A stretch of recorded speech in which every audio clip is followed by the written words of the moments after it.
Magandang araw po sa lahat, may bagong update po tayo kay Carla. Bago ang lahat, kung hindi ka pa nakapag-subscribe sa channel ko, paki-subscribe po sa aking YouTube channel at i-click ang bell button para sa panibagong update.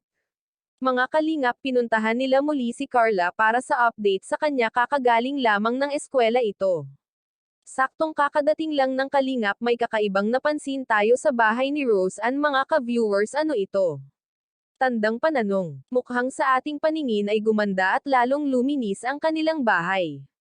Naging kakaiba sa ating paningin, kaya pala naging maayos ito, ay binilihan nila ito ng sapin at dingding na maganda. Ang pinanggamit nila rito sa pagbili ay ang binigay na tulong sa kanya ng mga taong sumusuporta.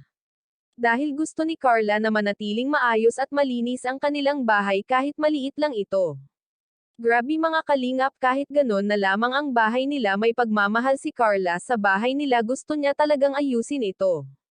Mga ilang araw na o ilang beses na pumunta ang kalingap sa kanilang bahay, subalit parang may kulang.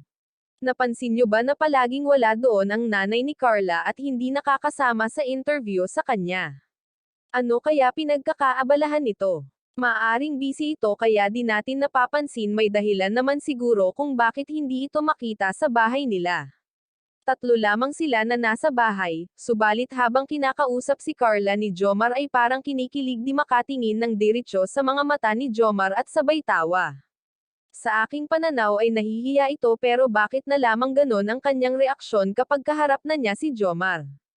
Hindi makafocus na pinagpapawisan sa kanyang sarili at hindi ni Carla mapigilan ang tumawa. Sa tingin nyo ba mga kalingap na maaaring magkagusto si Carla kay Jomar? Iyan ang ating aalamin sa mga susunod na vlog ni Carla. Napag-usapan nga rito ang tungkol sa allowance ni Carla. Nagulat ang lahat sa halaga, kaya nagtanong na lamang si Rob kung paano niya ito mapagkasya.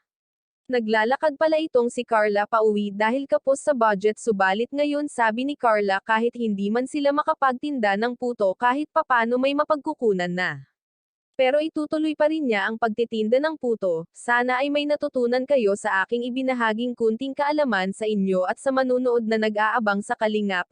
Maraming salamat po, pakisuportahan po Val Santos Matubang, ama ng Kalingap at Kalingap Rob channel, at sa aking YouTube channel. Please like, share, subscribe and comment ng inyong mga opinion. Thank you and God bless.